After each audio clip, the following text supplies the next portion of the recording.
Abstain from fleshly lusts. Ay. 1 Peter 2:11. Beloved, I beg you as sojourners and pilgrims. Alam niyo ba yung sojourners and pilgrims? Yung, Abstain from yeah. fleshly lusts which war against the soul. Our greatest battles are not with the devil because Jesus defeated him. Ito naman eh. Defeated him and put him under our feet. Finish na eh. Done na talaga. Kailangan talaga tayo eh. Grounded sa word. For example, di ba? Ang dami kong kilala na kunwari nag-pray na tayo. Ang prayer natin is, Lord, protect us, Lord, give us provision, Lord, for the day. Tapos lalabas na tayo. Biglang may mga taong, especially Christian, may mga taong pinag-pray na, dapat receive na, claim na, mamaya, problema na naman. Di ba? Sabagay, hindi mo maalis yun.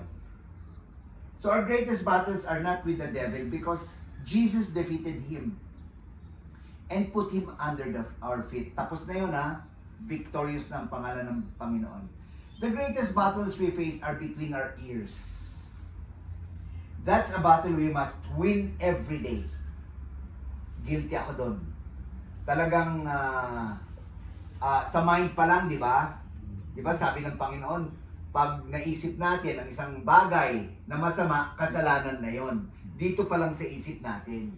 Kaya sabi ko, the greatest battles we face are between our ears. That's a battle we must win every day. Our bodily lusts and impulses are grappling with our thoughts. Di ba yun naman ang natin? Ang talagang flesh, lust, di ba? Di ba may salita na tawag doon?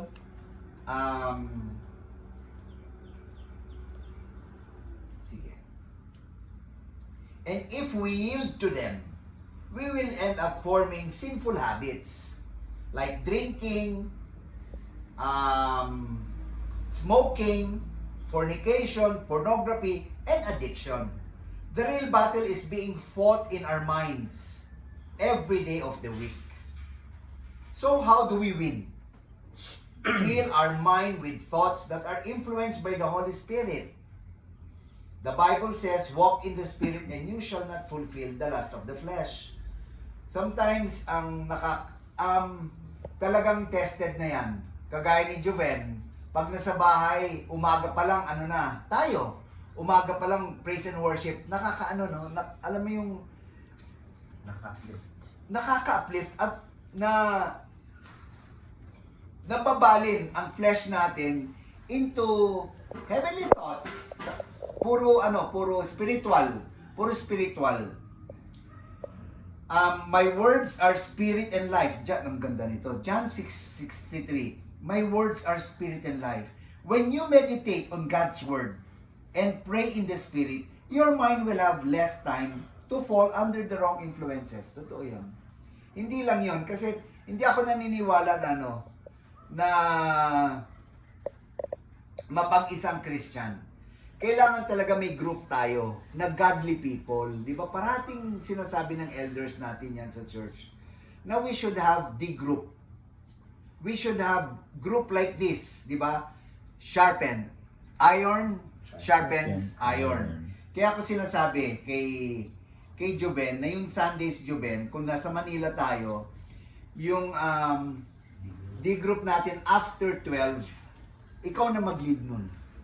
Nandito naman kami para sumuport, mag-assist sa'yo. Ang papel na naman ng facilitator is just to facilitate. I-lead mo lang ang bawat isa para mag-share kung ano man. Ang kagandahan kasi pag Sundays, fresh pa ang mind natin sa Sunday message.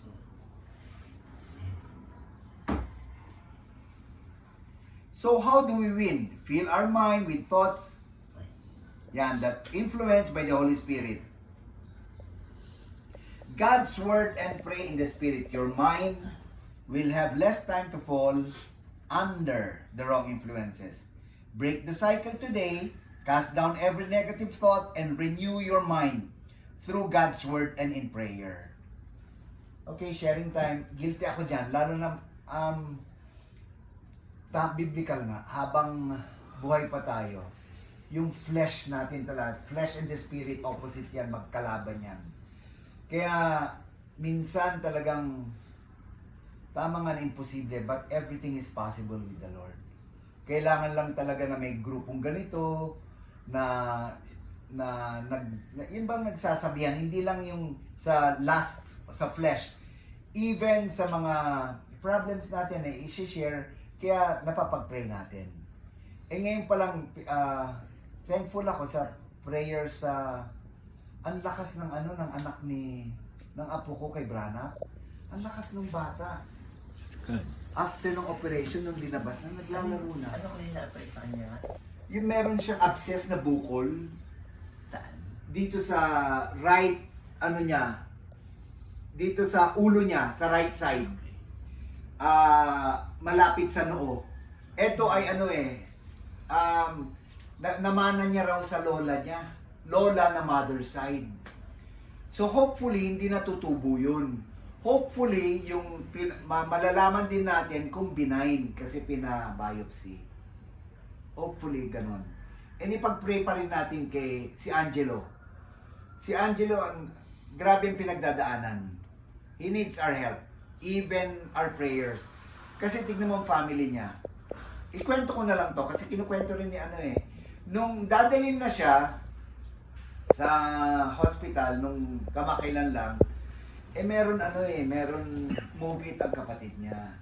Talagang hindi pumayag yung kapatid niya. Kailangan may bayad muna bago may hatid ang kapatid niya. So nahatid na. So struggle na naman ni Angelo sa gamot na naman. So siguro may pera ang kapatid niya inabonohan. Pero kailangan nung inabonohan after 30 minutes naghahanap na ng bayad. So sabi ko kay Angelo, pagpasensyahan mo na. Pagpray mo na lang kapatid mo. Diba? Family na yun, kapatid na yun. Wala, kanino pa ba aas ng tulong si Angelo kung hindi kapatid niya? Diba? Kaya eto pag-usapan naman natin ng provisions. But the Lord is He provides everything, lalo na itong mission natin na ito. It's been 10 years. Thank you Lord, meron tayo ganito. Thank you Lord. Di ba? Hindi naman tayo nasisiro Talagang every need ng anak ng Panginoon ay pangangailangan yan. Kagaya nga nung sinabi ni Juben ikwento ko na Juben Kuya, wala akong pera pamasahe, baka hindi ako makarating. Ay! Spiritual warfare to, di ba? Sabi ko Juben, nasabi ko ba yan? Juben, it's been 10 years, but God provided. Hindi. Tapos sinabi ko ron, God will provide.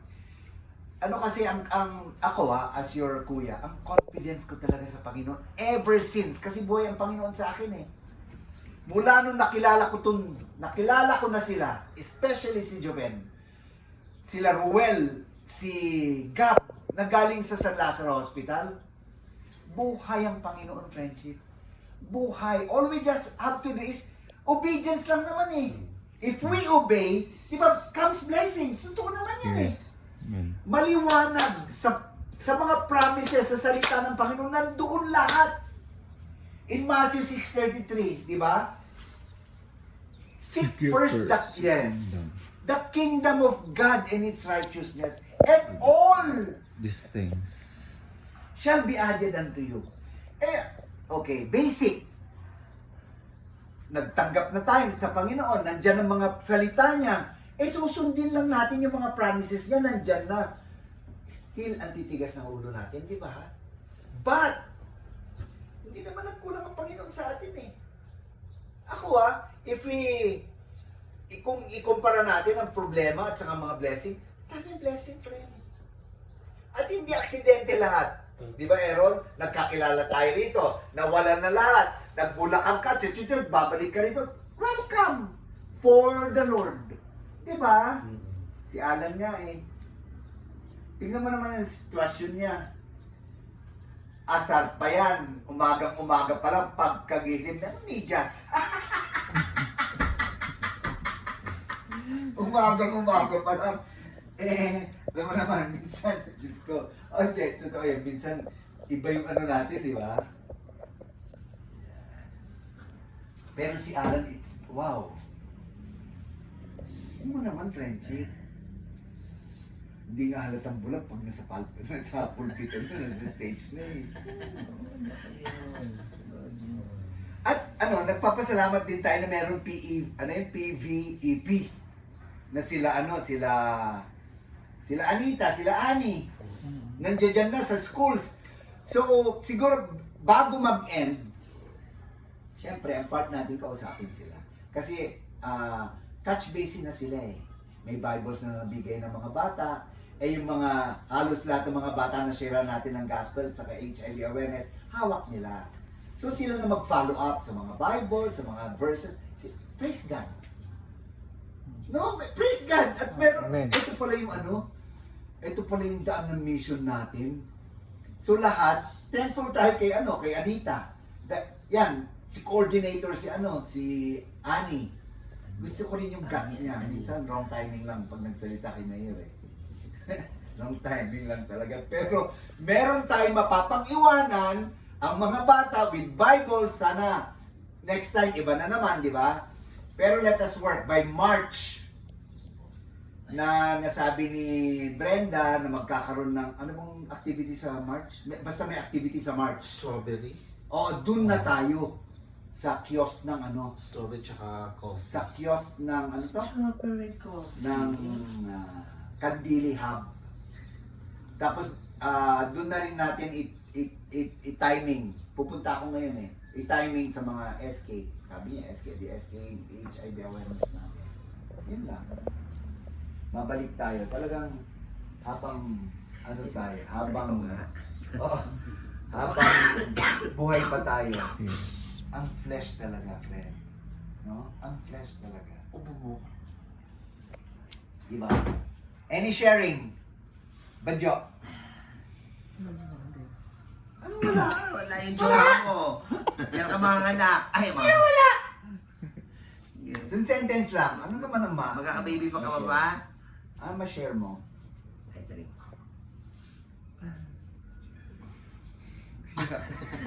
Alam naman nila, shy type. Oh, shy type. Shy bakla. Yes, Aaron. Ay, maganda naman yun. Magpapayat ka. Sa totoo lang, Yes, go. before ako From the heart.